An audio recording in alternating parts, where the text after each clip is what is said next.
Assalamualaikum warahmatullahi wabarakatuh. Perkenalkan, saya Muhammad Nurul Ajmi, mahasiswa bimbingan konseling Universitas Sultan Agung Tirtayasa angkatan 2019.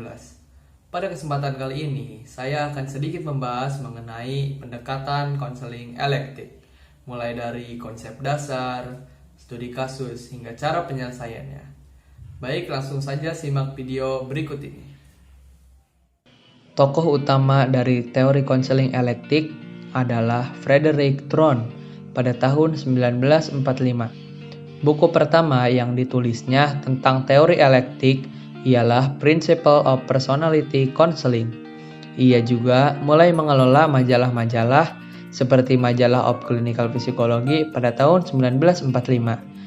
Lanjut ke pembahasan konseling elektif.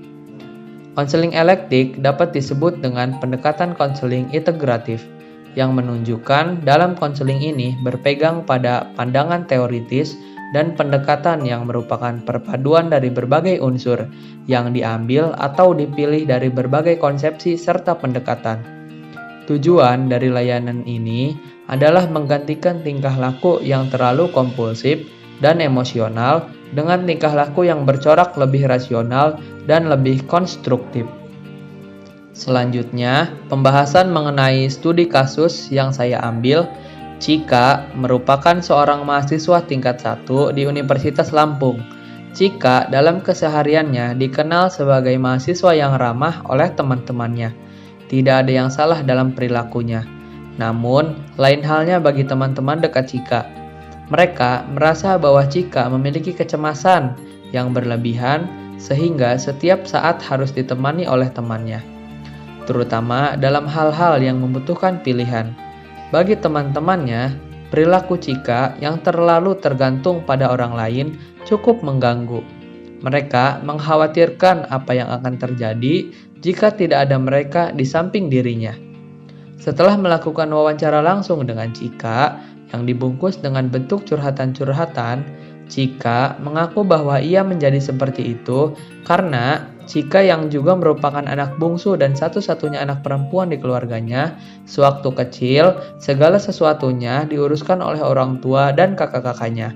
Cika mengatakan bahwa pernah sekali ia bermain dengan ayahnya. Ketika sang ayah tidak melihat Cika yang tengah bersembunyi di balik tembok, tiba-tiba ia mengagetkan ayahnya. Namun ternyata ayahnya langsung jatuh dan kejang-kejang sambil memegang dadanya. Dan setelah dirujuk ke dokter, diketahui bahwa ayahnya terkena penyakit jantung. Cika sangat sedih dan ketakutan, dan mengaku bahwa saat itulah pertama kalinya ia dimarahi habis-habisan oleh kakak-kakaknya. Yang terakhir adalah bagaimana cara menyelesaikan studi kasus ini. Nah, saya sendiri menggunakan gabungan antara pendekatan humanistik dan pendekatan Gestalt. Pertama, berikan penanganan secara humanistik dengan teknik penggunaan asosiasi bebas atau free association. Dalam asosiasi bebas, klien mengungkapkan apapun yang ada pada benaknya. Asosiasi bebas sendiri merupakan proses pengungkapan tanpa sensor dari pikiran-pikiran segera setelah pikiran masuk ke benak kita. Pada proses ini, klien dibantu untuk mencapai suatu resoles yang lebih sehat bagi masalahnya dibandingkan dengan apa yang telah terjadi pada masa kanak-kanaknya. Nah, yang kedua adalah dengan menggunakan penanganan secara pendekatan Gestalt dengan teknik terapi kelompok. Klien dalam terapi kelompok biasanya merasakan kelegaan dan harapan karena menyadari bahwa masalah mereka tidaklah unik.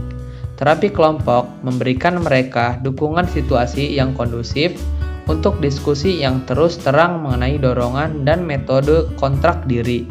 Di dalam terapi kelompok, klien diberikan dukungan dari orang-orang yang sekiranya membantu dan dekat dengannya, sehingga dapat membantu terjadinya perubahan perilaku pada diri klien. Nah, jadi begitulah sedikit pemahaman yang dapat saya sampaikan mengenai konseling elektif. Semoga dapat bermanfaat bagi teman-teman semua. Terima kasih telah menonton. Sampai jumpa lagi.